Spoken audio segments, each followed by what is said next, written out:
Hello dear students, আজকে আমি আলোচনা করব শূন্য সংক্রান্ত কিছু টিপস। যারা খুব শুরু থেকে মানে বেসিক থেকে অঙ্ক শিখছো তাদের জন্য ইম্পর্টেন্ট, এবং যারা অনেকদিন ধরে অঙ্ক প্র্যাকটিস করছো মানে অ্যাডভান্স লেভেলেও কিন্তু জেনে রাখ, কারণ খুব মিস্টেক হয়, এগুলো পরীক্ষা এসেই থাকে। আর ক্যালকুলেশনের ক্ষেত্রে আমার কখনো কখনো এই শূন্য সংক্রান্ত ক্যালকুলেশন এসে থাকে যেখানে কি আমরা কনফিউজড হয়ে যাই। অর্থাৎ এটা কিন্তু খুব মনোযোগ সহকারে শিখে রাখবে। সেটা হলো কি, এক নম্বরে দেখো, শূন্য সংখ্যাটি ধনাত্মকও নয় এবং ঋণাত্মকও নয়। মানে শূন্য ধনাত্মক, শূন্যকে ধনাত্মকও বলা যায় না, আবার ঋণাত্মকও বলা যায় না। প্রশ্ন আসতে পারে, দেখো নিম্ন শূন্যকে নিম্নলিখিত কোন পর্যায়ে রাখা যেতে পারে? যেমন ধনাত্মক অপশানে থাকলো ধনাত্মক, অপশান বি ঋণাত্মক, অপশান সি থাকলো ধনাত্মকও নয় ঋণাত্মকও নয়, অপশান ডি থাকলো নান অফ দিস। তাহলে অ্যান্সার কি হবে? ধনাত্মকও নয় ঋণাত্মকও নয়। অর্থাৎ নাম্বার টু, শূন্যকে যে কোনো সংখ্যা দিয়ে যদি গুণ করা হয় গুণফল সর্বদাই শূন্য হয়। যেমন শূন্যকে 3 দিয়ে যদি গুণ করি গুণফল কত হবে? শূন্য। শূন্যকে আমি যদি 5 দিয়ে গুণ করি গুণফল কত হবে? শূন্য। শূন্যকে আমি যদি 4 দিয়ে গুণ করি গুণফল কত হবে? শূন্য। অতএব এই দুখানা রয়েছে। এছাড়াও রয়েছে শূন্যকে যে কোনো সংখ্যা দিয়ে ভাগ করলে ভাগফল সর্বদাই শূন্য। মানে শূন্যকে আমরা যে কোনো সংখ্যা দিয়ে যদি ভাগ করি ভাগফল, ধরো শূন্যকে আমি 3 দিয়ে ভাগ করলাম, ভাগফল কত হবে? ভাগফল হবে আমার শূন্য।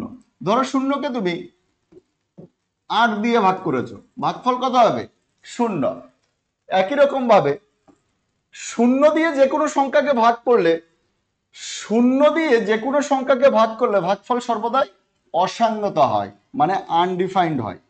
ধরো তুমি 0 দিয়ে 5কে ভাগ করেছো, এটা কোনো সময় ভাগ করা যায় না, এটা অসম্ভব আর কি।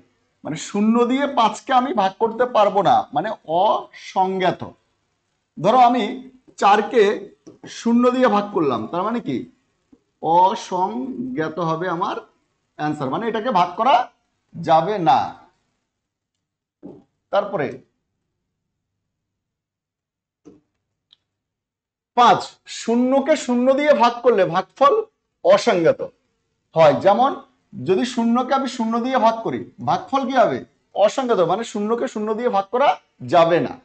নাম্বার 6, যে কোনো অশূন্য সংখ্যার ঘাত মানে পাওয়ার আর কি, যদি শূন্য হওয়ার অর্থ ফল সর্বদা এক হয়। যে কোনো অশূন্য সংখ্যার ঘাত বা পাওয়ার যদি শূন্য হওয়ার অর্থ হলো কি, ফল সর্বদা এক হবে। যেমন 3-এর পাওয়ার যদি শূন্য থাকে এর আনসারটা হবে কি? এক। খুব পরীক্ষা দেয়, সবচেয়ে ভেরি ভেরি ইম্পর্টেন্ট, স্টার দিয়ে রাখো, এটা দিয়ে অঙ্কই দেয়। ভীষণ ভীষণ ভেরি ভেরি ইম্পর্টেন্ট এটা কিন্তু, ঠিক আছে? যেমন তোমার কোনো কোনো ক্যালকুলেশনে দেখা গেল বললো যে 50 মান কত, তোমার অ্যান্সার হবে 1। হয়তো দেখবে বললো যে যদি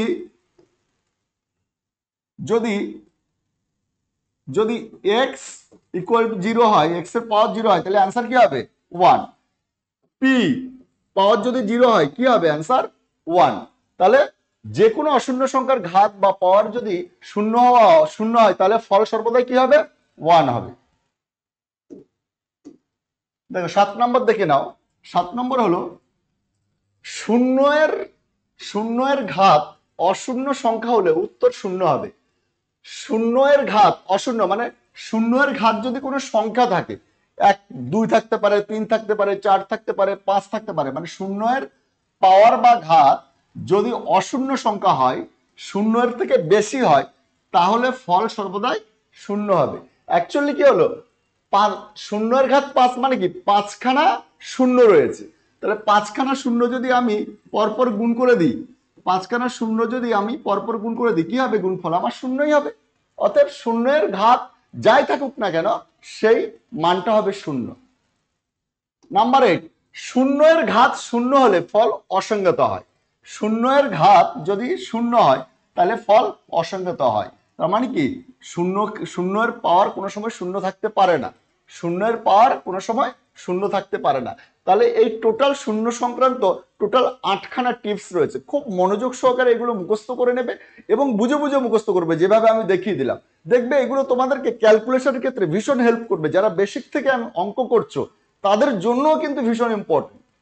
বুঝতে পেরেছো? তাহলে আজকের মতো আমি এখানে শেষ করলাম। ভিডিওটি যদি সত্যিকারে ভালো লেগে থাকে তাহলে বন্ধুদের সাথে একটু শেয়ার করে দেবে। আর চ্যানেলটিকে যদি এখনো সাবস্ক্রাইব করে না থাকো তাহলে অবশ্যই চ্যানেলটিকে সাবস্ক্রাইব করে বেল আইকনটি প্রেস করে দেবে।